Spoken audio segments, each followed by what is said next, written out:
A ver, a ver. Creo que es esa la presentación. Me parece que sí. Ya. Entonces, esta es la segunda clase de divinidad, ¿cierto? Como en la primera, les voy a pedir que tengan sus Biblias a mano, la versión que sea, Hija, ¿ya? hija, hija, Ojalá que sea cristiana la versión, ¿ya? ¿me puedes acercar la Biblia, por favor? Eh, Quizás acuérdense que cuando yo pregunto, lo tienen claro, ¿cierto? Estoy haciendo una pregunta en realidad, ya, no estoy haciendo una afirmación, que yo a veces hablo así y en realidad quiero saber si es que va quedando claro lo que estoy planteando, ¿ya? Veamos lo que pasó en la primera clase, no sé si estuvieron todos, ¿alguien no estuvo en la primera clase? ¿O estuvimos todos los que estamos? ¿Sí? Ya, entonces repaso, ¿cierto? Estas cuatro cosas en la primera clase, que es la introducción. Primero, la naturaleza y atributos, y en esta clase vamos a ver lo que pasa en la Trinidad y la relación en Jesucristo, ¿cierto? Y lo último que vamos a ver en la historia y la vida cristiana, cómo opera la divinidad, ¿ya?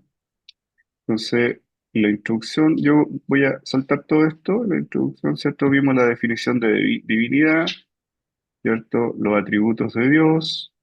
Acuérdense que habían atributos naturales, morales y relacionales, y vimos cada uno de ellos. No los vimos todos, vimos algunos, ¿ya? Relacionales.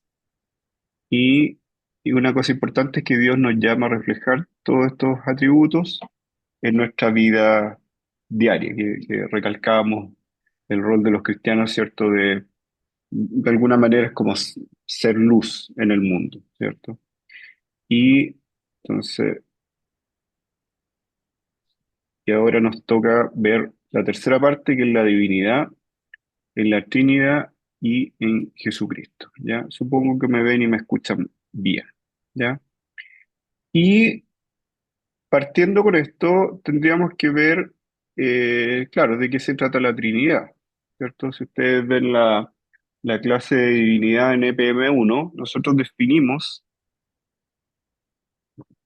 qué era la Trinidad, en qué consistía, ¿cierto? Pero vamos a hacer quizás, eh, vamos a hacer un resumen un poco, pero también vamos a ver algunos versículos que muestran cómo está puesta la Trinidad en la Biblia, ¿cierto? Y lo básico es que la Trinidad es un Dios, ¿cierto? En tres personas. O sea, existe un solo Dios en tres personas que son el Padre, el Hijo y el Espíritu Santo, ¿ya? Me imagino que todos sabemos eso.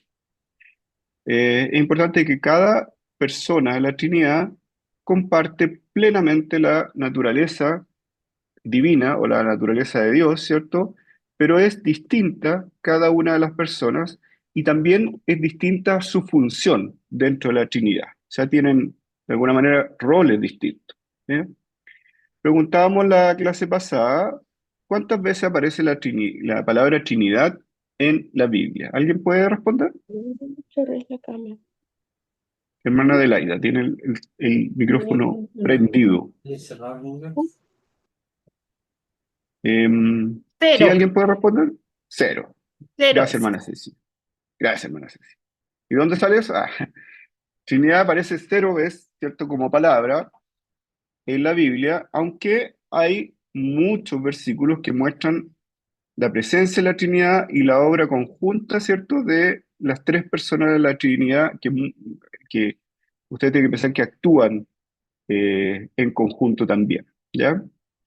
Ahora, ¿qué versículo nos podemos apoyar? Veamos Mateo 28, 19. Como les decía, les voy a dar 10 segundos por versículo para que lo busquen en la Biblia, ¿ya? A los que son de dedos rápidos o de teléfono rápido. Mateo 28, 19. ¿Sí? Voy a ir leyendo yo, ¿ya? Dice, por tanto, y bueno, esto se lo saben de memoria porque es uno de los versículos de este año que son como lema de la iglesia. Por tanto, id y haced discípulos a todas las naciones, bautizándolos en el nombre del Padre y del Hijo y del Espíritu Santo. ¿Ya? Esta fórmula trinitaria, ¿quién la da? ¿Alguien responde? ¿Quién está hablando ahí? Por tanto, id y haced discípulos a todas las naciones, bautizándolos en el nombre del Padre, del Hijo y del Espíritu Santo. ¿A alguien Jesús. se le ocurre? ¿A la una? Bien. Jesús, ¿cierto? Jesús es el que da esta fórmula trinitaria al mandar a sus discípulos a, si se fijan, a ser discípulos y bautizarlos en el nombre de la Trinidad, si uno quisiera resumir. ¿Ya? Otro versículo, Mateo 3, en el mismo libro, 3, 16 al 17. Fíjense lo que dice. Aquí está en el bautismo de Jesús. ¿Ya? Vamos a dar unos segundos para que lo busquen.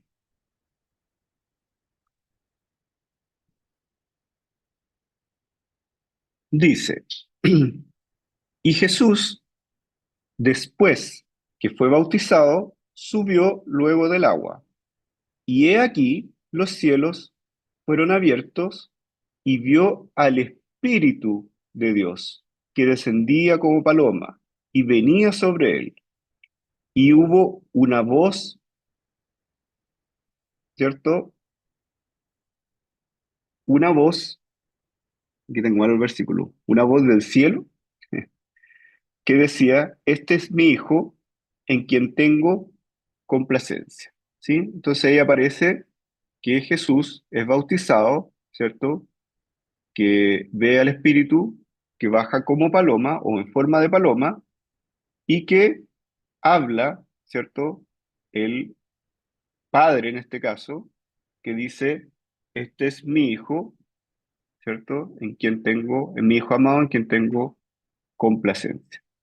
¿Sí? Entonces ahí claramente aparece el hijo siendo bautizado, el Espíritu descendiendo y el Padre hablando. ¿Sí? Hay cosas bien interesantes de estos versículos, especialmente lo vamos a ver más adelante en relación a ciertas creencias que son herejías con respecto a la Trinidad. ¿Ya? Otro versículo importante, 2 Corintios 13, 14. ¿Sí? Aquí Pablo menciona a las tres personas de la Trinidad, ¿cierto? En una bendición que es muy utilizada en nuestra iglesia. Dice, la gracia del Señor Jesucristo, el amor de Dios y la comunión del Espíritu Santo sean con todos vosotros. Amén. ¿Sí? Em, Quizás también otra cosa interesante, aparte que Pablo es el que menciona a las tres personas en una bendición, es que se va configurando ciertos roles, no exactamente, pero ciertos roles de cada uno de las personas de la Trinidad, qué función van teniendo. Si se fijan ahí claramente, por ejemplo, la comunión del Espíritu Santo. El Espíritu Santo nos ayuda a tener comunión y sabemos que en la iglesia uno de los roles del Espíritu Santo es a tener comunión. Y ahí es importante porque los roles, no es que Jesucristo no nos ayude a tener comunión, ¿cierto? Sino que uno de los roles principales del Espíritu Santo es la comunión de los santos o de los discípulos de Jesús. ¿Sí? Otro versículo importante es 1 Juan 5:7. ¿Ya? Fíjense lo que dice en 1 Juan 5:7. Dice lo siguiente, porque tres son los que dan testimonio en el cielo, el Padre, el Verbo y el Espíritu Santo. Y fíjense lo que dice ahora. Y estos tres son uno. ¿Sí? Interesante porque en realidad cuando ustedes le hablen de Trinidad, cuando quieran dar la explicación de la Trinidad, este es un versículo muy cortito que lo define. ¿Sí? Tres son los que dan testimonio, el Padre, el Verbo, que es el Hijo, y el Espíritu Santo. Y tres, estas tres personas son uno, son un Dios. ¿Sí?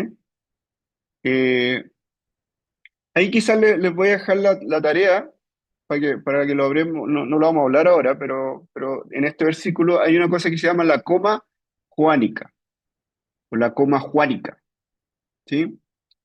Que es, eh, que es que este texto no es originalmente el texto, digamos, el texto antiguo, sino que en algún momento de la historia, algunos dicen que en el siglo quinto o algo así, se agregó alguna parte de este texto, sin quitar el sentido del texto, ¿sí?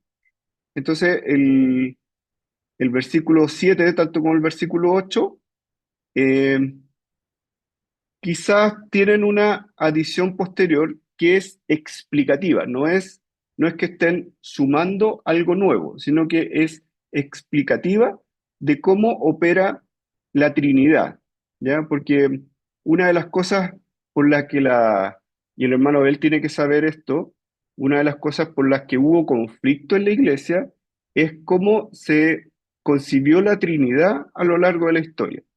Entonces, muchas veces en los concilios se hablaba de la Trinidad y había que dar explicación acerca de la Trinidad, ¿ya? Así como eh, más o menos al nivel de la naturaleza de Cristo, que también fue un tema de debate muy repetido en los distintos concilios que se produjeron a lo largo de la historia en las iglesias cristianas, ¿sí?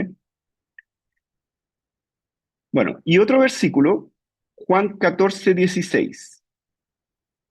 Juan 14:16, aquí está hablando Jesús, ¿cierto?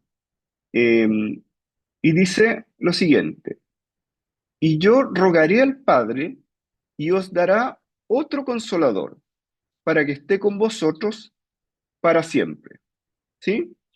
En este versículo Jesús está diciendo que él rogará al Padre, o sea, Jesús está hablando del Padre, que le pedirá al Padre o que hablará con el Padre y dará otro consolador, es decir, el Espíritu Santo, para que esté con vosotros, o sea, con nosotros para siempre. Eh, y ahí yo siempre como digo que en realidad, y algunos pastores plantean que en realidad el protoconsolador o el primer consolador es Jesús. ¿Por qué? Jesús dice, yo daré otro consolador. ¿Sí? ¿Se dan cuenta de eso? Entonces, el primer consolador, el que está al lado de nosotros, ¿sí? El primer paracleto, acuérdense que consolador en el griego es paracleto, ¿sí? Esa palabra viene de para estar al lado de, por ejemplo, paramédico, el que está al lado del médico. Entonces, paracleto, el que habla al lado, viene de la palabra hablar, o el que está al lado, o el que consuela se tradujo, ¿sí? También se traduce como el abogado, la misma palabra para abogado. Cuando hablan que Jesús es nuestro abogado, es la misma palabra, ¿sí? Entonces dice, y yo rogaré al Padre y nos dará otro paracleto, ¿cierto? Porque el primer paracleto era nuestro amado Señor.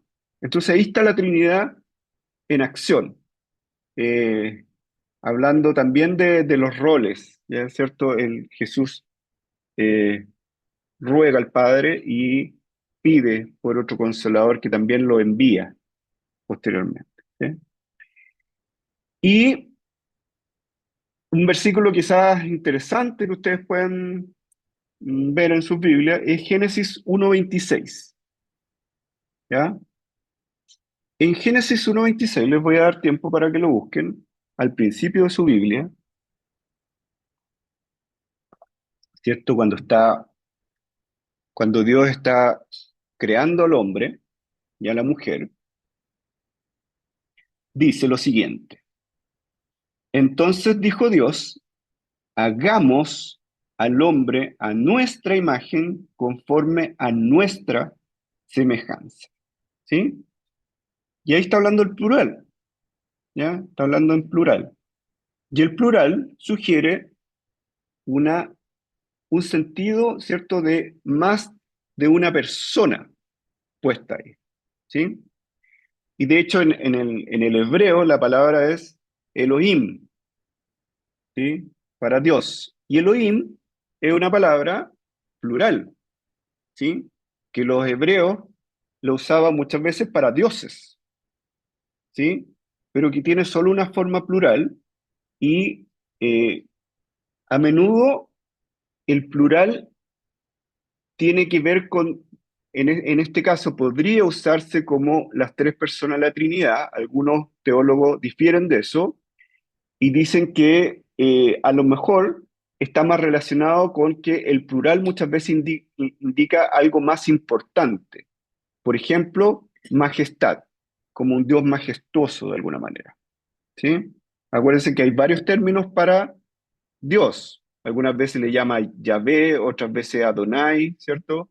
Que eso significa Jehová y Señor. Pero Elohim es el que ocupa para, en este caso, para la creación, ¿ya?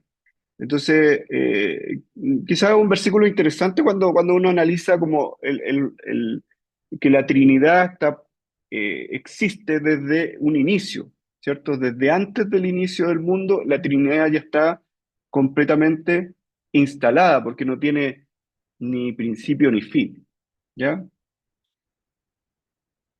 Otro versículo es 1 Pedro 1:2, ¿ya? Les voy a dar un momento para que lo busquen.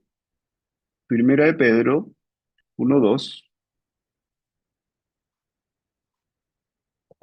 Un libro cortito.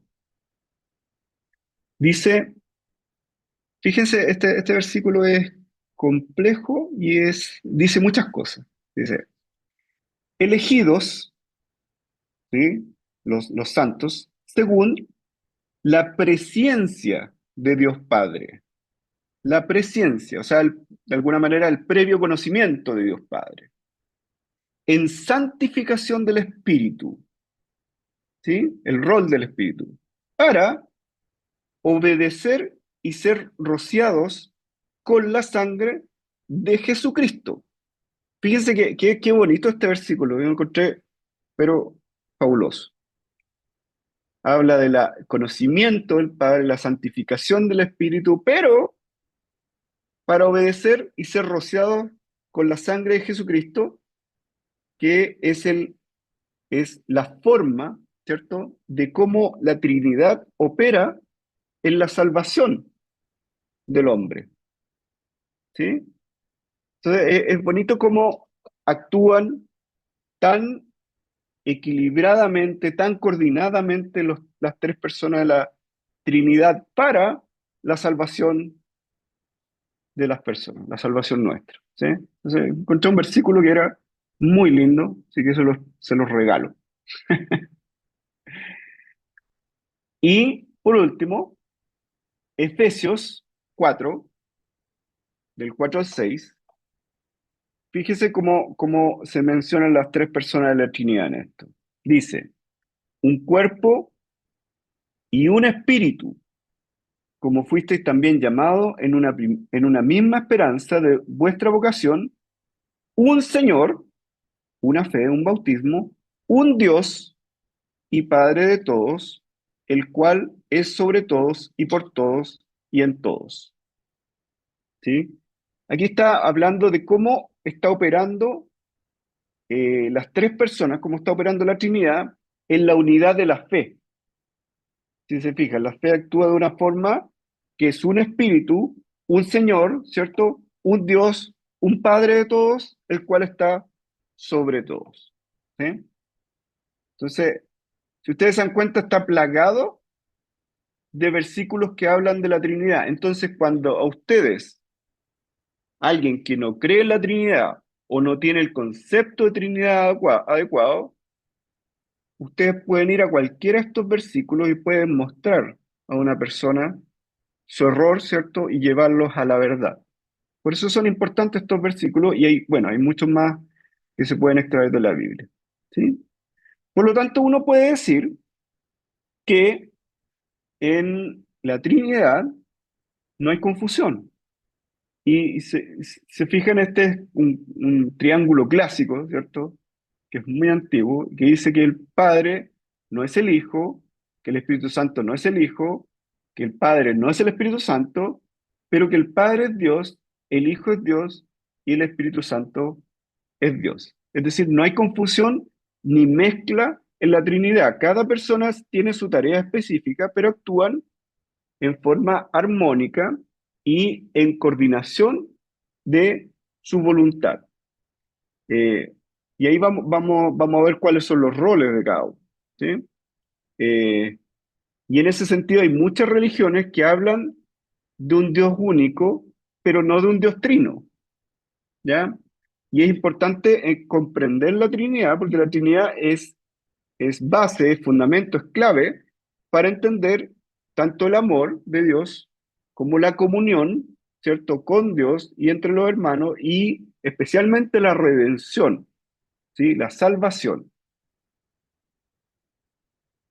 Entonces, hablamos que habían roles distintos dentro de la Trinidad, y vamos a ver algunos roles, ¿ya?, que son más o menos claros, ¿ya? Primero, el Padre, ¿cierto? Sabemos que son, como les decía, son tres personas distintas, ¿cierto? Y cada una tiene un rol distinto. El Padre, clásicamente, es el creador, ¿ya? Principalmente el Padre es el origen y creador de todas las cosas. Él ordena la creación y es la fuente de todo lo que existe, ¿ya? Por favor, leamos Primera de Corintios 8:6. Primera de Corintios 8:6.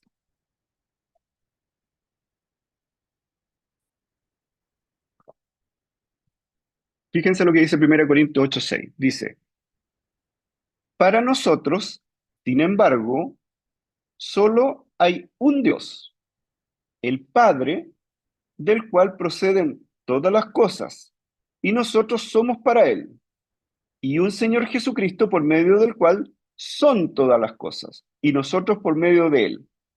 ¿Se dan cuenta que hay una diferencia en los roles ahí? Del Padre proceden las cosas y el Señor Jesucristo, del cual son todas las cosas, pertenecen todas las cosas.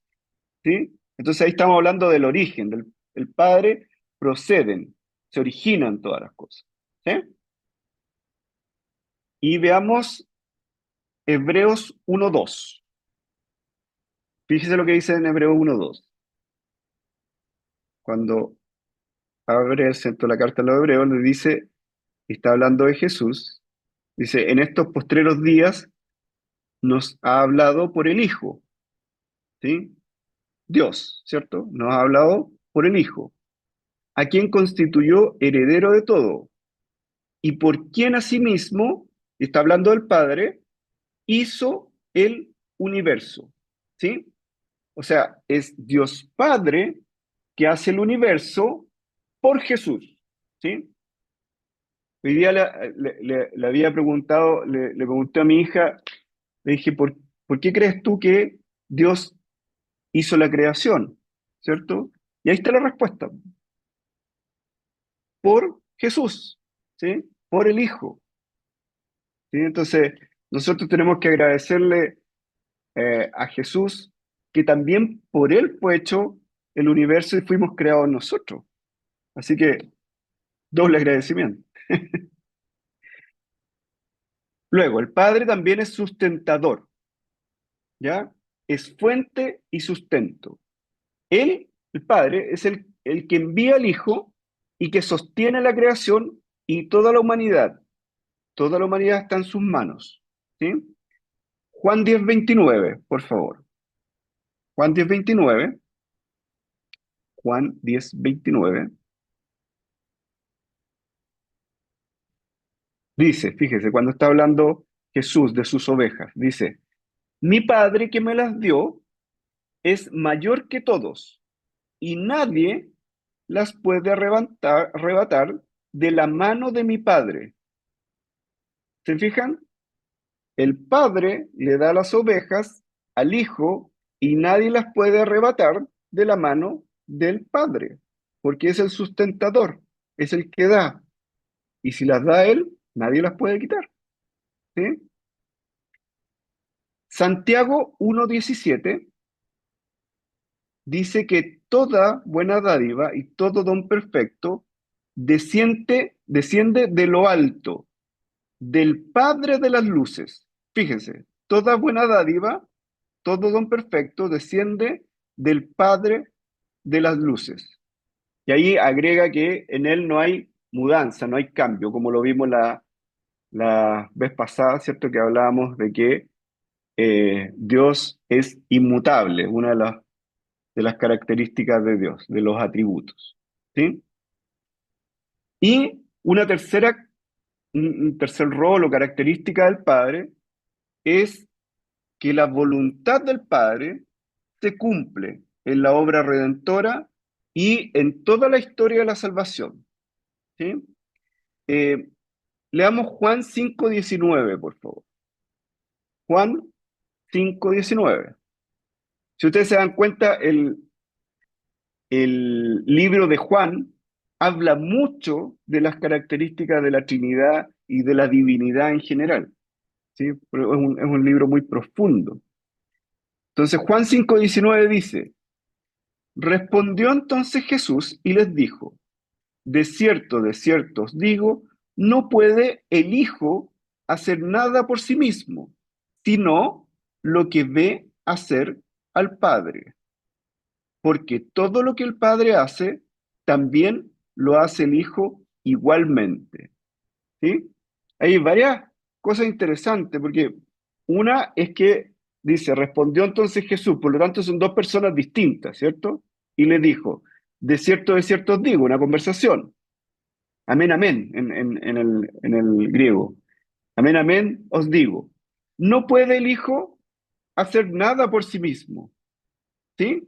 Imagínense, si la voluntad del Padre no es esa, el Hijo tampoco lo puede hacer, sino que ve, ¿cierto?, lo que hace el Padre y por lo que hace el Padre, también lo hace el Hijo. Acuérdense que Jesús es completamente obediente al Padre y el Padre pone su voluntad, ¿cierto?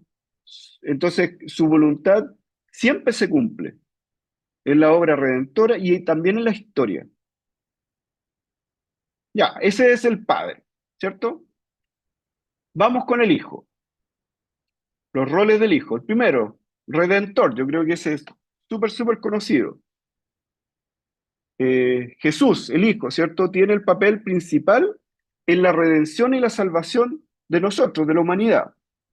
Él obedece, como decía, la voluntad del Padre y realiza la obra de morir en la cruz para la reconciliación de el hombre con Dios que se produjo producto de la caída por el pecado. ¿Sí? Entonces podemos leer Efesios 1:7. Mire qué bonito este versículo, Efesios 1:7.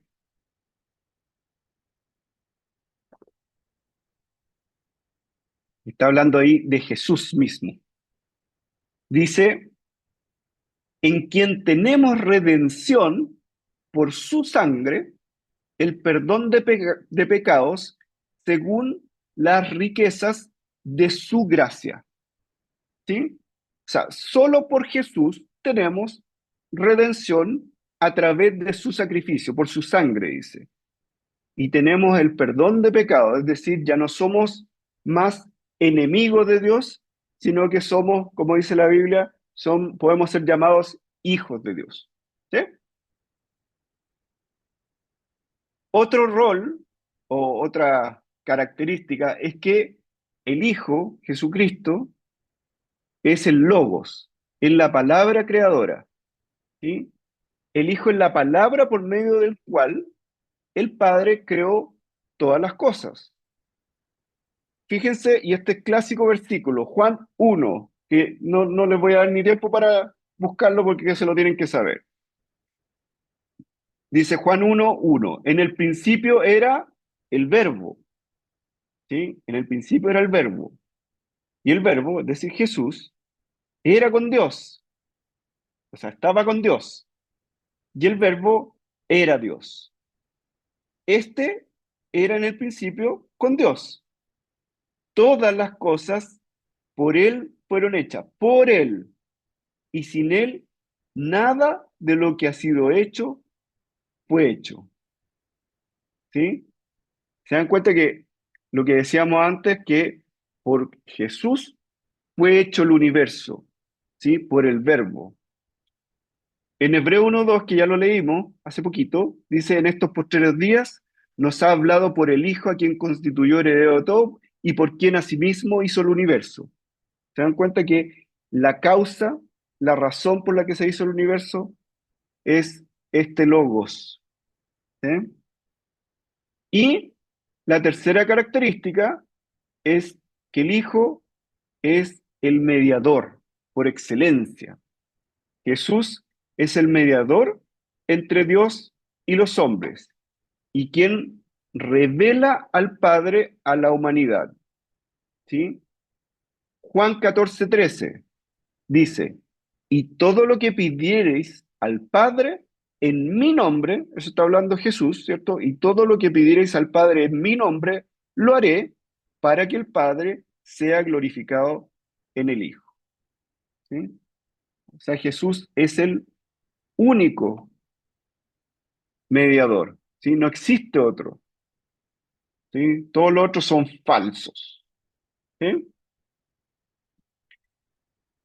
Ahora, ¿cuáles son los roles del Espíritu Santo? Primero, que se ha visto en varios versículos, ¿cierto? Él es santificador. Una cosa importante es que el Espíritu Santo es una persona real, es una persona, no es una fuerza impersonal, ¿sí? El Espíritu Santo es muy importante esta parte porque es parte de la Trinidad y una de las personas de la Trinidad. Porque muchas veces algunas creencias, especialmente sectas, creen que es una fuerza, ¿sí? Que es como el viento, ¿sí? Y es una persona. El Espíritu Santo siente, tiene voluntad, tiene comunión, ¿sí? Hebreos 3:7 dice: si oyereis su voz, el Espíritu Santo tiene voz. En 1 Corintios 2 sale que escudriña, ¿sí? Que busca, escudriña, que sabe las cosas del hombre, ¿sí? En Efesios 4 dice que, y ustedes deben saber este versículo: y no contristéis al Espíritu Santo de Dios, ¿sí? No lo pongan triste. Entonces el Espíritu Santo es una persona real que siente, que tiene voluntad, que oye, que aconseja, que escudriña, ¿sí? Que gime, ¿cierto? Entonces tienen que tener claro eso. Y por lo tanto, como persona de la Trinidad tiene ciertos roles. El primero, como hablábamos, es santificador. Tiene un rol fundamental en especialmente la transformación de los creyentes para hacerlos nuevas criaturas, para nacer de nuevo, ¿sí? En Tito 3:5 dice lo siguiente. Tito 3:5 dice: nos salvó no por obras de justicia que nosotros hubiéramos hecho, sino por su misericordia, por el lavamiento de la regeneración y por la renovación en el Espíritu Santo. ¿Sí? La palabra ahí clave es el lavamiento de la regeneración. Regeneración viene de la palabra re y la palabra génesis. ¿Sí? Quiere decir el origen de nuevo o nacer de nuevo. ¿Sí? Entonces, el Espíritu Santo es el que hace que nosotros nazcamos de nuevo. Por eso la obra del Espíritu Santo es tan importante. Y encontré un versículo hermoso, ¿cierto? Que quizás uno ve la primera parte, que es Ezequiel 3:26, pero a veces se le olvida la segunda parte, el 27. Dice, fíjese lo que dice Ezequiel 3:26: os daré un corazón nuevo y pondré espíritu nuevo dentro de vosotros, y quitaré de vuestra carne el corazón de piedra, y os daré un corazón de carne. ¿Sí? Muy bonito ese versículo, ¿cierto? Pero sigue, dice, y pondré dentro de vosotros mi espíritu. Mira la promesa. y haré que andéis en mis estatutos y guardéis mis preceptos y los pongáis por obra. Es decir, el Espíritu es el que opera dentro de nosotros para que andemos acordes a los estatutos, a los preceptos de Dios y los pongamos en obra, que lo hagamos verdad. El Espíritu es el que trabaja en nosotros para que eso sea verdad. Luego, el Espíritu es consolador y guía, ¿cierto? Es el consolador enviado por el Padre y el Hijo para enseñar, para guiar y dar testimonio, ¿sí? Juan 14:26 dice, mas el Consolador, el Espíritu Santo, a quien el Padre enviará en mi nombre, Él os enseñará todas las cosas y os recordará todo lo que yo os he dicho, las palabras de Jesús, ¿cierto? Entonces, el Espíritu Santo, el que enseña las cosas, que nos recuerda, ¿cierto? Que nos guía, ¿sí? Juan 16, en un pasaje extenso, ¿cierto? Del 7 al 15, hay dos cosas que quizás quisiera destacar. El versículo 8 que dice, ¿cierto? Hablando del Espíritu, dice, y cuando Él venga, el Consolador, convencerá al mundo de pecado, de justicia y de juicio. ¿Sí? O sea, el Espíritu es el que convence de pecado. Y en el 13, un poquito más adelante, dice, pero cuando venga el Espíritu de verdad, Él os guiará a toda la verdad. Se fijan que da el trabajo completo. Y en el 14 dice, Él me glorificará porque tomará de lo mío y os lo hará saber a ustedes. ¿Sí? Él es el consolador, el que hace saber, que redarguye, que convence al mundo de justicia y de juicio. ¿Sí? Y por último, hay que decir que el consolador, el Espíritu Santo, procede del Padre y del Hijo. En Juan 15:26 dice, pero cuando venga el consolador, a quien yo os enviaré del Padre, está hablando Jesús, ¿cierto? Que yo enviaré del Padre, el Espíritu de verdad, el cual procede del Padre, él dará testimonio acerca de mí. ¿Sí? Es bonito porque es el Espíritu de verdad, el Consolador, el que da testimonio de Jesús, ¿cierto? Pero que es enviado por el Padre. ¿Se dan cuenta de la armonía que hay aquí del trabajo en conjunto que hay entre las distintas personas de la Trinidad? Entonces, aunque el Padre, el Hijo y el Espíritu Santo son coiguales, que se llama, que son iguales porque los tres son Dios y son coeternos, ¿cierto? Tienen roles distintos, ¿sí? Tienen roles distintos y hay que tener claro esa diferencia, ¿ya? Ahora, entendiendo esto, nosotros podemos entender algunos errores comunes que, que hay con ciertas creencias acerca de la Trinidad, ¿ya? Y de aquí voy a mostrar cuatro errores comunes que se cometen. Primero, es el triteísmo, ¿ya? Que es una forma de politeísmo. Y el triteísmo consiste en ver a las tres personas de la Trinidad, ¿cierto? Padre, Hijo, Espíritu Santo, como tres dioses diferentes, por eso es politeísmo, y que son independientes entre sí, actúan separadamente, ¿sí? Y esto contradice enseñanzas bíblicas básicas. Por ejemplo, Deuteronomio 6:4, que dice, oye Israel, Jehová nuestro Dios, Jehová uno es, ¿sí? Siempre la Biblia dice que Dios es uno solamente, ¿sí? Fíjense lo que dice Isaías 45:5, ¿sí? Les doy un segundo para que lo busquen.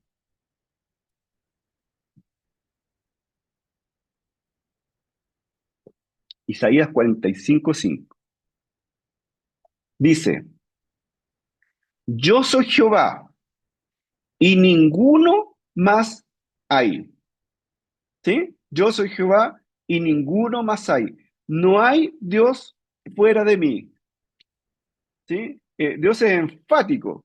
El profeta Isaías es enfático en poner ahí en palabras, dice que Jehová es uno solamente, ¿sí? Hay solo un Dios. Entonces la Trinidad claramente no son tres dioses separados, sino que un solo Dios en tres personas que son coiguales, ¿cierto? Y como decíamos antes, coeternas. El segundo error que quería mencionar es el tripartismo, ¿ya? ¿Qué quiere decir esto? Que se asume que cada persona de la Trinidad es solo una parte de Dios, ¿ya? O sea, es un Dios como armado en un puzzle, como puse ahí, y que solo cuando están juntas forman un Dios completo. Es como Mazinger Z era el que se armaba, así como un pedacito, ¿sí?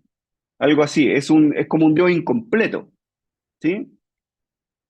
¿Y qué es lo importante de esto? Que este error implica que Dios no estaba completo, por ejemplo, antes de la encarnación del Hijo o antes de la venida del Espíritu Santo, lo que es absolutamente no bíblico, ¿sí?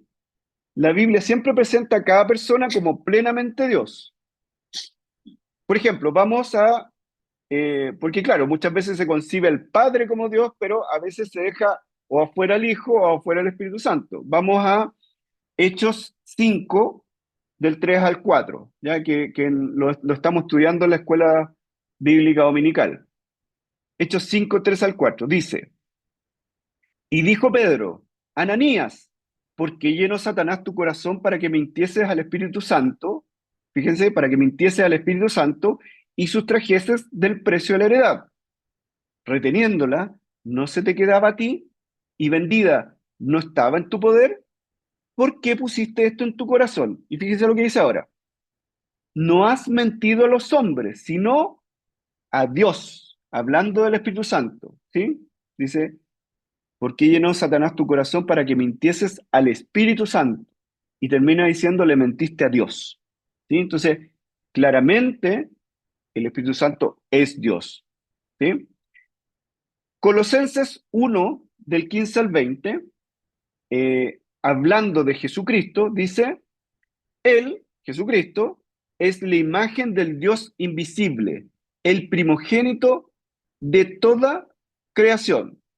¿Ya? Ojo con ese versículo, porque dice, es la imagen del Dios invisible, el primogénito de toda creación. Hasta ahí uno podría decir, es la imagen de Dios solamente, ¿cierto? Y es el primogénito. Uno podría pensar, es el primer nacido de toda la creación. Hasta ahí, ¿ya? Pero fíjense lo que dice en el versículo 17. Dice, y Él es antes de todas las cosas. Miren qué importante, porque si es antes de todas las cosas, Él está antes de la creación, ¿sí? Y todas las cosas en Él subsisten. O sea, todo lo creado depende de Jesús. Pero mire cómo termina en el 19. Dice, por cuanto agradó al Padre que en Él habitase toda la plenitud, es decir, toda la divinidad, lo que estamos estudiando ahora, toda la deidad está completa en Jesús. Por lo tanto, no es un Dios partido. Jesús es Dios, es completamente Dios. El Espíritu Santo es completamente Dios y el Padre es completamente Dios. No es un Dios tripartito. El siguiente error es el modalismo, ¿sí? O llamado también sabelianismo. Y esto enseña que el Padre, el Hijo y el Espíritu Santo no son personas distintas, sino un solo Dios que se manifiesta en modo o funciones o en tiempos distintos. Y por lo tanto niega la coexistencia, que existan los tres al mismo tiempo y la distinción de cada uno, porque si son modos distintos, entonces no se pueden distinguir, ¿sí? Y claramente esta creencia está contradicha por pasaje donde se muestran las tres personas interactuando. Ya vimos algunos, ¿cierto? Por ejemplo, en el bautismo de Jesús, en que Él es bautizado, ¿cierto? Desciende el Espíritu en forma de paloma, ¿cierto? Y el Padre habla desde el cielo. ¿ya? Sería una locura pensar que, ¿cierto? Que son tres modos distintos, ¿sí? O cuando, cuando veíamos en Juan 14:16 decía, y yo rogaré al Padre. Entonces, es muy raro pensar que Jesús está rogando al Padre si son la misma persona, ¿sí? Y dice, y os dará otro consolador, entonces va a mandar a otro que es el mismo. Es realmente sin sentido, ¿sí? Por lo tanto, el rechazo al modalismo es bastante claro, ¿sí? ¿Sí? Y por último, otro error, ¿cierto? Es el subordinacionismo, es casi un trabalengua, subordinacionismo, ¿ya? Que dice que el Hijo y el Espíritu Santo son inferiores o son subordinados al Padre, ¿sí? Tienen menor valor de alguna manera, ¿sí? Y por lo tanto, al mirarlo de esa forma, niega la igualdad, lo que hablaba antes de la plenitud de la divinidad en cada una de las personas de la Trinidad, ¿sí? Y claramente la Biblia muestra que el Padre, el Hijo y el Espíritu Santo son iguales en esencia y en poder, ¿sí? Acuérdense de Juan 1:1, decía que en el principio era el verbo y el verbo era con Dios y el verbo era Dios, ¿sí? Y en Hechos, ¿cierto? 5, que hablábamos de el pasaje de Ananías, en que decía que han mentido a Dios pensando en el Espíritu Santo, ¿sí? Entonces tienen la misma importancia, la misma esencia divina, ¿sí? Por lo tanto son del mismo valor, infinito, y el valor es infinito. Por lo tanto, uno tiene que saber que no hay confusión en la Trinidad, ¿sí? Es un Dios en tres personas distintas, coiguales y coeternas, ¿sí? Ya. ¿Y qué pasa con Jesucristo? Ya tengo tres versículos que mostrarles en cuanto a su divinidad, ¿sí? La divinidad ontológica, por definición, por origen, ¿sí? Juan 1, del 1 al 3, dice, en el principio era el verbo y el verbo era con Dios y el verbo era Dios, ¿ya? Em, Uno podría agregar quizá Hebreo 1:3, ¿cierto? Que dice que la imagen misma es de la sustancia de Dios, ¿sí? Em, Recordemos que nuestra salvación depende de que Jesús sea completamente Dios y plenamente hombre, ¿sí? Recordemos que solo un Salvador que viene, ¿cierto? Un Salvador divino puede ofrecer una salvación eterna y suficiente, ¿sí? Hay solo un sacrificio que puede salvarnos y es el de Cristo, ¿sí? Entonces, no hay que confundir las personas de la Trinidad, ¿sí? Y es importante no reducir a Cristo a un simple maestro, ¿sí? Hay varias religiones, ¿cierto?, que consideran que Jesús es un maestro excelente, que es un profeta incluso, ¿sí?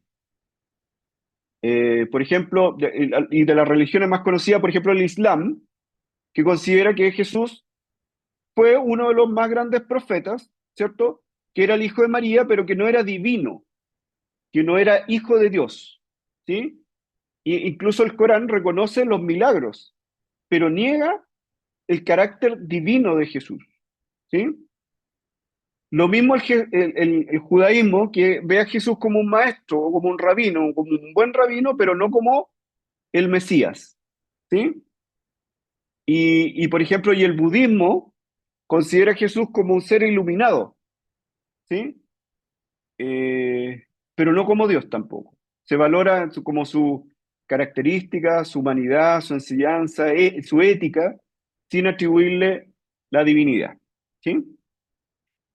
Y bueno, y conocemos que algunas denominaciones cristianas, eh, o sea, digamos, sectas, ¿cierto? Que no son trinitarias, porque no reconocen a Jesús, pero que se tratan de parecer al cristianismo, pero que son una secta, una herejía, ¿cierto? Que no reconocen a Dios, a Jesús como hijo de Dios o como Mesías. Eh, por ejemplo, algunos movimientos como, no sé, como los testigos de Jehová, pero no nos vamos a meter en secta. Eso está para otra clase. ¿Ya? Colosenses 2:9 dice, porque en él habita corporalmente toda la plenitud de la deidad. ¿Sí? Dios completo está en él, el Dios, toda la esencia de la divinidad. Y Hebreo 1:3 dice, el cual siendo el resplandor de su gloria y la imagen misma de su sustancia. ¿Sí?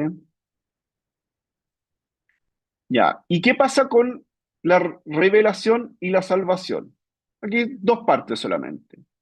En relación a la revelación, ¿sí? La palabra de Dios, la Biblia, es la manifestación de la naturaleza y la voluntad de Dios. ¿Sí? Ustedes conocen 2 Timoteo 3, 16, 17. Dice, toda escritura es inspirada por Dios. ¿Sí? Y útil para todas esas cosas, para enseñar, para redarguir, corregir, instruir, etcétera. ¿Cierto? Pero lo importante aquí, para esta clase, es que toda escritura, ¿cierto? Toda la Biblia es inspirada, que en el, en el griego, ¿cierto? Es respirada por Dios. ¿Sí? Entonces, es importante pensar que la escritura no es que, por ahí escuché que la Biblia contenía la palabra de Dios. Es un error, la Biblia es la palabra de Dios, ¿sí? Que es diferente porque esta palabra de Dios es la que es útil para cambiar corazones, para transformar a las personas, ¿sí? Y segunda de Pedro 1, del 20 al 21, dice, fíjense lo que dice, entendiendo primero que ninguna profecía de la Escritura es de interpretación privada. Ninguna profecía de la Escritura es de interpretación privada, porque nunca la profecía fue traída por voluntad humana. Es decir, la Escritura no fue traída por voluntad de personas. Este versículo termina diciendo, sino que los santos hombres hablaron siendo inspirados por el Espíritu Santo. ¿Sí? Y, por otro lado, la salvación como obra de Dios. Recordemos que la salvación es completamente del Señor. Y si sacamos a Dios de cualquier aspecto de la salvación desaparece. ¿Sí? No tenemos esperanza si es que no depende de Dios. Efesios 2:8, ¿cierto? Dice, porque por gracia sois salvos por medio de la fe, y esto no de vosotros, ¿cierto? La fe, pues es don de Dios. O sea, tanto la salvación, la gracia de la salvación como la fe también es un regalo. Y después sigue, dice, y no por obras, ¿sí? Para que nadie se gloríe. ¿Sí? Para que nadie tenga la soberbia de decir que por obras yo soy salvo, ¿sí? Incluso después agrega, porque las preparó de antemano. Entonces, toda obra todo es obra de Dios, ¿sí? Jonás 2:9 dice que la salvación es de Jehová. Entonces, la divinidad, el concepto de divinidad de Dios y tener este Dios, ¿cierto?, divino en su justa medida, garantiza la fidelidad de la palabra y la suficiencia absoluta de la salvación. ¿Ya? Por último, el punto 4, nos quedan poquitos minutos, habla de la divinidad de la historia, el misterio de la vida cristiana. ¿Ya? ¿Qué pasó en la creación? ¿Cierto? En la creación, Dios creó.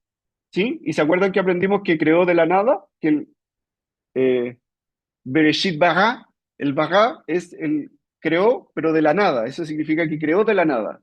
En el principio creó de la nada los cielos y la tierra. ¿Sí?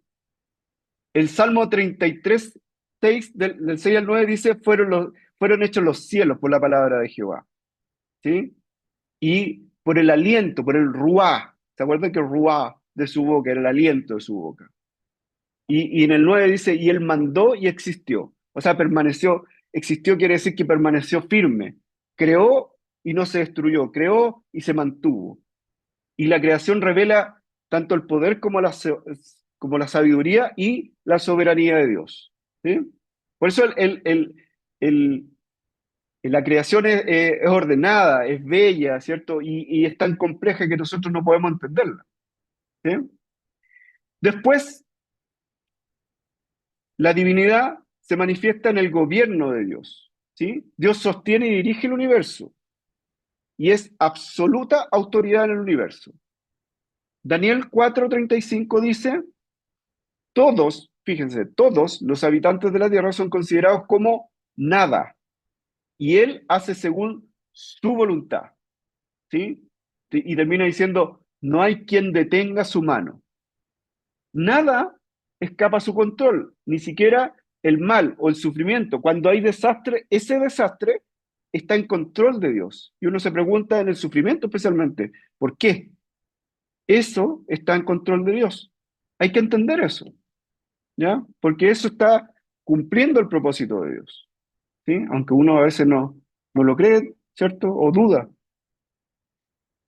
En tercer lugar, otra manifestación es la revelación, como veíamos en la palabra de Dios, es una forma de mostrar la obra de Dios, ¿sí? Toda escritura es inspirada por Dios. Solo un Dios soberano puede garantizar la fidelidad, la certeza de su palabra, ¿sí? Y esto se ve, por ejemplo, en la unidad y se ve en la coherencia de la Biblia, ¿sí? Que se ha mantenido por siglos y siglos y sigue ahí, ¿sí?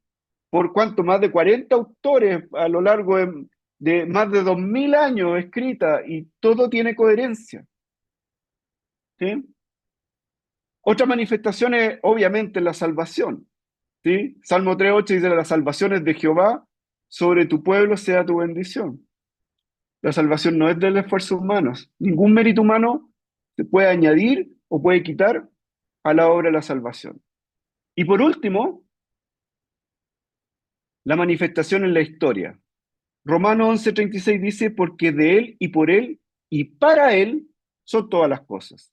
A Él sea la gloria por los siglos. ¿Sí? Dios tiene un propósito eterno y se manifiesta en la historia. Él no es un espectador de la historia, es activo en la historia. Y los eventos históricos, incluso, aunque a veces parecen un poco caóticos, están bajo el control soberano del Señor, de Dios. ¿Sí? Por último, tenemos que hablar del misterio de la divinidad, ¿cierto? Que tiene que ver con que Dios es infinitamente superior a nosotros. Y Isaías 55:8-9 dice, mis pensamientos no son vuestros pensamientos. Y finaliza diciendo, y mis pensamientos más que vuestros pensamientos. ¿Sí? Y ahí hace la diferencia, que son la diferencia entre el cielo y la tierra. ¿Sí? Que los caminos son absolutamente distintos, los del Señor a los nuestros.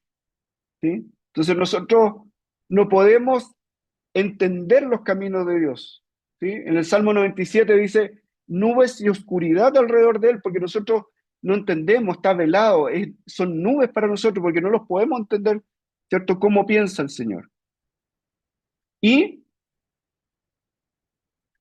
la humildad ante Dios. ¿Se dan cuenta? Esto es como una paradoja.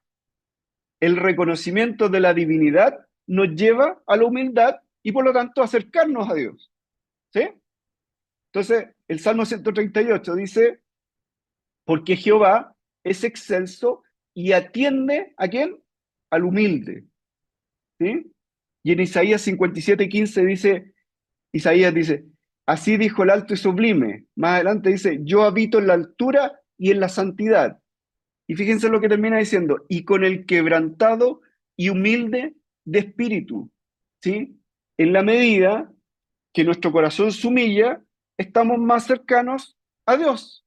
Entonces la verdadera fe reconoce nuestra pequeñez y reconoce la grandeza de Dios. ¿Se dan cuenta que este es un paralelo?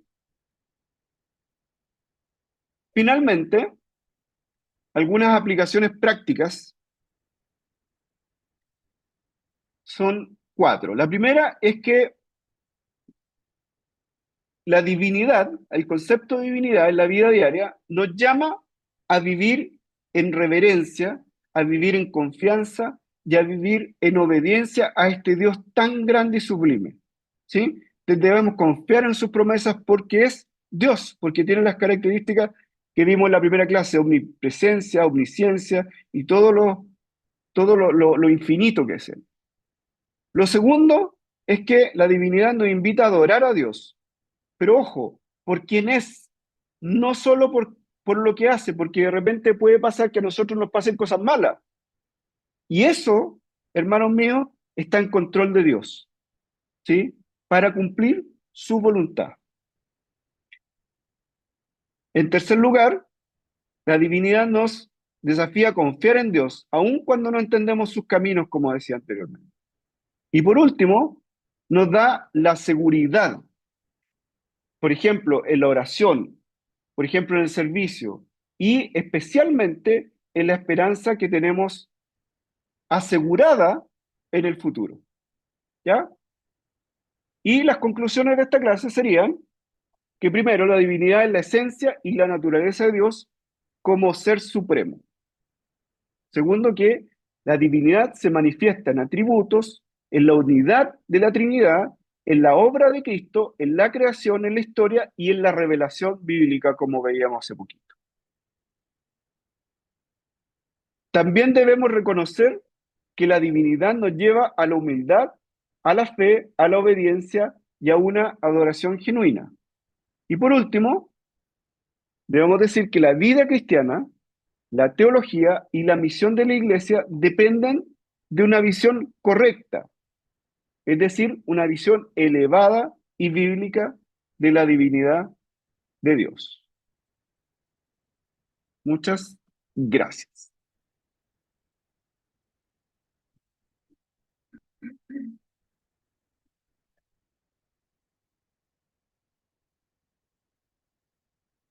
Estaban como calladitos.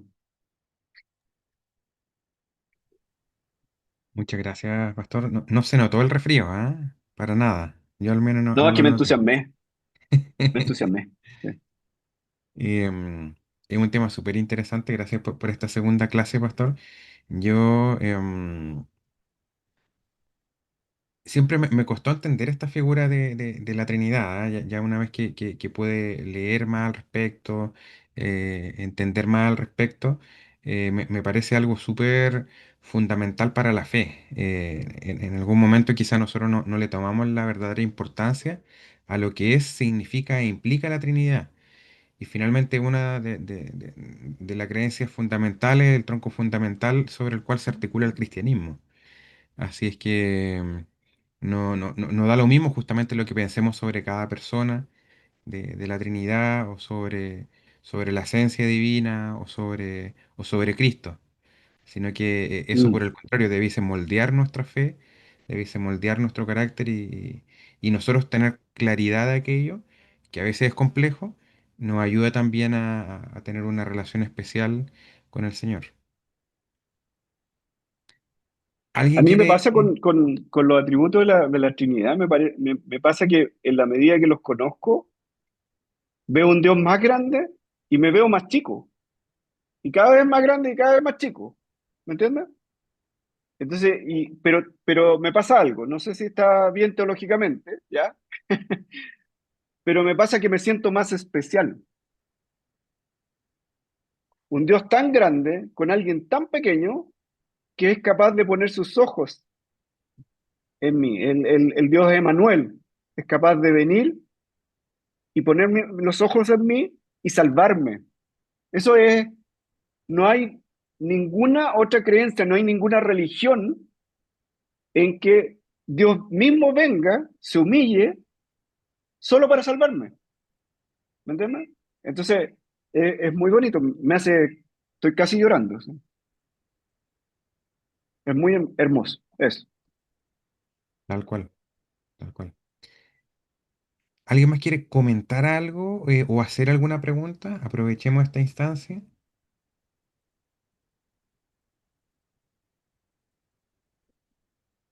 ¿Sí? ¿O algún comentario? El Javi quiere hacer un comentario. Dani, ¿tú Eh, quieres hacer un comentario? Doctor, al Adelante, hermano. principio, al principio cuando No sé estaba si. introduciendo la clase, me parece que fue, usted mencionó una pregunta que le hizo a Daniela y me quedó Sí, dando vuelta. Y dije, qué buena pregunta para el examen. Sería muy bueno, aunque no estaba planteado ahí pero la forma de la pregunta la encuentro que está equivocada, porque según sus palabras, le preguntó a Daniela, ¿por qué Dios creó el universo? Al decir por qué, uno estaría respondiendo la razón de por qué creó el universo. Quizás sería bueno plantearla como ¿por qué medio? ¿Cómo es que Dios creó? ¿Qué usó? ¿O a quién usó? Porque ahí sí podríamos dar la respuesta de que por medio de Jesucristo, ya que Él es la parte acción, ¿cierto? La parte activa de la Trinidad en este caso. De lo que Dios ordena, Jesús es la parte activa. Pero me gustó mucho la Sí, pregunta. Dios creó por él y para él, Claro. ¿sí? Entonces son dos preguntas distintas y son dos respuestas distintas, Mm, ¿sí? ¿Por qué razón y para qué? claro. ¿Sí?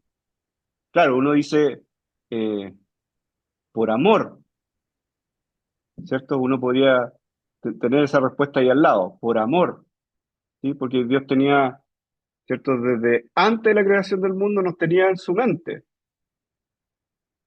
¿sí? Pero por amor, Él creó, por amor, Él entregó a su Hijo para salvación. Pero la creación del mundo fue por Él y para Él, para Jesús, ¿sí?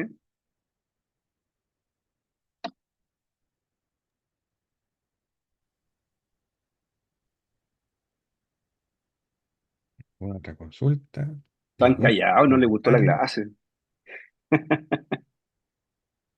o si no, yo aprovecho a preguntar, ya que estoy acá. Pastor, siguiendo con Trinidad, ¿cuál podría ser una manera sencilla de poder explicar este concepto a alguien que está o comenzando en la fe o que no necesariamente es afín aún a la fe? Porque yo creo que ahí justamente nos cuesta tal vez encontrar las palabras exactas, la forma exacta de poder plantearlo, ¿cierto? Y producto de eso a veces se cometen ciertos errores. Mm, Usted fue súper interesante cuando nombró las distintas creencias que existían o existen con respecto a Dios y cómo eventualmente es la figura de la Trinidad. Y uno de ellos, ¿cierto?, era el modalismo. Entonces, uno de los ejemplos que usan las personas, ¿cierto?, que Dios como el agua, ¿cierto?, que puede ser gaseoso, líquido, eh, ¿cuál me falta? Gaseoso, líquido. Sólido. El otro, pues, ¿ya? Sólido. Entonces, y ahí caemos, o sólido, ¿cierto? Y ahí caemos, ¿cierto?, en el modalismo, ¿cierto? De que es solamente una, pero no las tres, ¿cierto? Que no responde a la Claro, pregunta, sino que por tanto claro.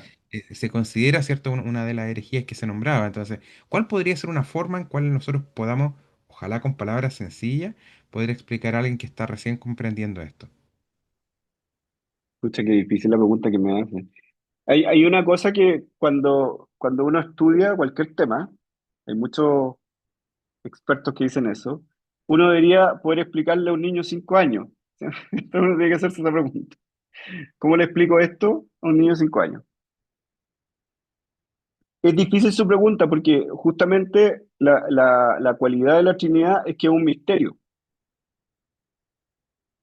Y como misterio no podemos entenderlo, ¿sí? Estamos hablando de poder entenderlo completamente, ¿sí? Entonces, claro, da los ejemplos de, que sé yo, el agua, el más clásico, ¿cierto? Eh, Podría ser el del sol también, ¿sí? El del sol que es luz, calor y estrella, ¿cierto? Que todos son sol, ¿cierto? Pero también ahí generalmente uno se va cayendo en el modalismo, ¿sí? O por ejemplo, si yo digo, es como, ¿qué otro ejemplo? Dios es como un trébol, ¿cierto? Cada uno es una hoja, pero ahí caigo en ¿cuál caería ahí? ¿Se acuerdan? El que era como puzzle, en el tripartismo, ¿sí? Entonces, cualquier explicación que yo trate de dar fuera de la Trinidad, eh, resulta insuficiente, va a resultar insuficiente. Quizás a los niños uno pudiera explicarle con el agua, ¿cierto? Que es como el ejemplo que típico uno da con...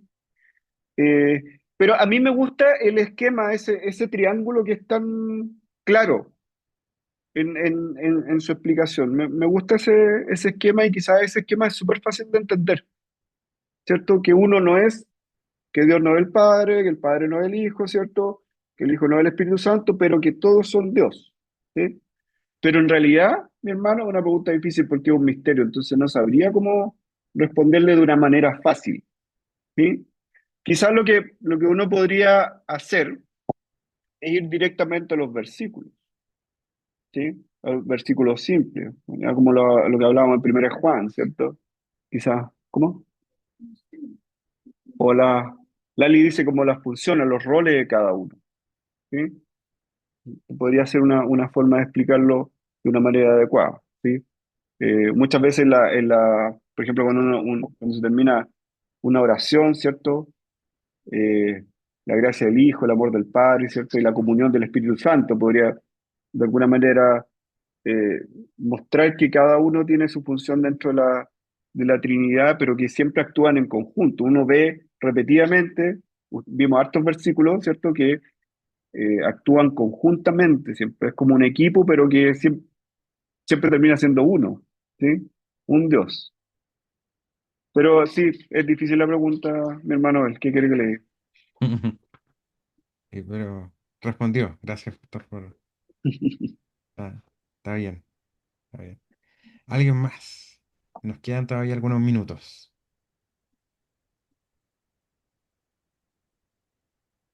Yo, pastor, tengo una pregunta. Es una pregunta que ya más o menos sé la respuesta, pero me gustaría que usted me reforzara. Cuando uno dice Dios está con nosotros, significa que el Espíritu Santo vive en nuestro corazón, en nuestro pensamiento, en nuestro espíritu, está con nosotros, entra o está alrededor de nosotros. Si pudiera reforzar la idea. Ya, a ver, en primer lugar, Dios es un Dios Emanuel, ¿cierto? Es Dios con nosotros. Por lo tanto, no es un Dios que creó, por ejemplo, en la visión masónica, por ejemplo, en que Dios crea, ¿cierto? Lo crea de una forma perfecta y lo deja actuar, ¿sí? Entonces, como una especie como arquitecto. No, Dios crea y se involucra en su creación, ¿sí? Por eso es Dios Emanuel. Por eso Jesús Emanuel, porque Dios va, ¿cierto? Asume su naturaleza, la naturaleza humana, se encarna y está al lado nuestro, ¿sí? Y en ese tiempo, ¿cierto? Jesús quiere decir algo, ¿no? Ya. Entonces en ese tiempo Jesús estaba con sus discípulos, ¿cierto? ¿Y qué les dice Jesús a sus discípulos? Dice lo que leíamos en los versículos. Yo voy a enviar otro consolador, otro, lo que hablamos, para Cleto, ¿sí? Otro que abogue, otro que esté al lado de ustedes, ¿sí? Por lo tanto, y de hecho Jesús dice, es mejor que yo me vaya, ¿sí? Yo en la clase explicaba cómo es mejor que Jesús se vaya. Si todos quisiéramos tener a Jesús, ¿no? ¿Sí? Estar al lado de Jesús, así hablar con Él, ¿sí? Conversar de cosas profundas, ¿sí? Pero Jesús dice, mejor que yo me vaya. Entonces nos envía su espíritu, ¿sí? El espíritu de verdad, ¿sí? Lo que hablábamos en Isaías. Dice que va a poner, va a tener en un corazón de piedra que nosotros tenemos, va a poner un corazón de carne, en Ezequiel, perdón, y va a poner el espíritu de verdad, ¿sí? Y ese espíritu va a estar dentro de nosotros, ¿sí? Nosotros somos los cristianos, somos la morada del Espíritu Santo, ¿sí? sería en el griego es el, tabernaculización del Espíritu Santo. ¿Sí? Somos el tabernáculo del Espíritu Santo. El tabernáculo antiguo, ¿cierto? Que se llevaba en el Antiguo Testamento, en que uno, ¿cierto? Lo portaban en el desierto. Ese somos nosotros. En nosotros está el lugar santísimo, ¿sí? Que es Dios mismo, mora dentro de nosotros. Entonces, la respuesta es, Dios está con nosotros y en nosotros, ¿sí? Está dentro del interior. Y es así como el Espíritu Santo, Dios, actúa en nosotros, ¿sí? Él hace la obra, ¿sí? Primero nosotros nacemos de nuevo, ¿sí? Lo que se llama la regeneración, y ahí empieza a actuar, ¿cierto? El Espíritu en nosotros para santificarnos. Esa es la obra del Espíritu en nosotros, para producir porque acuérdense que la salvación es inmediata, es un acto, pero la santificación es un proceso que es largo hasta nuestra muerte, ¿sí? Y de ahí viene me va a ser otro tema, pero viene la glorificación, ¿sí? Que cuando estamos en la gloria con Dios, que probablemente vamos a ser medios brillantes así, porque vamos a estar glorificados. Así como Jesús cuando ascendió estaba, o cuando Moisés estaba con Dios quedó brillante, así vamos a ser nosotros probablemente. No sé si le respondí.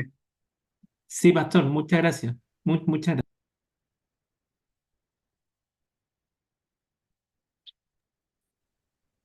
Ya, tenemos tiempo para un último comentario o pregunta breve, ojalá. Si alguno se atreve, o si no, ya vamos terminando.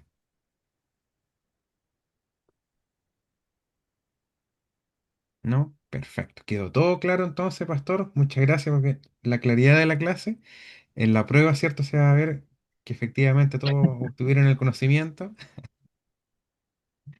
Em, Vamos a orar para terminar, agradecer también y bendecir la vida de nuestro pastor. Ya la próxima clase tendremos otro maestro, ¿ya? Que nos va a venir, ¿cierto?, a enseñar. Pasamos del tema de... Bueno, en estricto rigor vamos a seguir en divinidad, pero vamos a enfocarnos en cristología. Em, Así que se viene, se viene. Hermana Nati, que la veo por allí. ¿Puede orar para terminar y bendecir la vida también de nuestro pastor para que se recupere bien? Amén. Yo pensé que los médicos no se enfermaban. Médico, Ya cúrate vamos a a ti orar. mismo. Depende de la edad, hermana Nati. Oh. Ya, pastor, vamos a orar entonces. Señor, te damos gracias por este día, gracias porque podemos reunirnos para poder aprender de ti. Señor, que estas clases, Señor, no queden solamente aquí, sino que podamos aplicarlas también en nuestra vida y podamos, Señor, aplicar esto también en los ministerios en que estamos participando. Gracias, Señor, por el pastor Daniel, por su familia, Señor, te pedimos que tú restaures su salud, Padre, que le des descanso, Señor, y gracias por ese esfuerzo que él siempre hace en preparar siempre las clases. Gracias también, Señor, por la vida de todos los maestros de esta escuela de participación ministerial, Señor, porque de verdad que nos ha ayudado mucho, nos ha servido mucho a todos nosotros. Sigue acompañándonos en lo que viene en la semana, Señor. Confiamos y descansamos en tu voluntad, Padre. En el nombre de Jesús, amén. Amén. Amén. Nos Amén. vemos entonces la próxima semana. Muchas bendiciones. Muchas Gracias, gracias. hermano Chao. Abel. A la Que clase. los bendiga. Siempre. Adiós. Gracias. A recuperarse, la cuidadora igual. Recupérese, pastor. Cuide a ese anciano. Así mismo. Chao. Un Un abrazo. abrazo. Un abrazo Amén. a todos. Bendiciones. Chao, chao. Chao.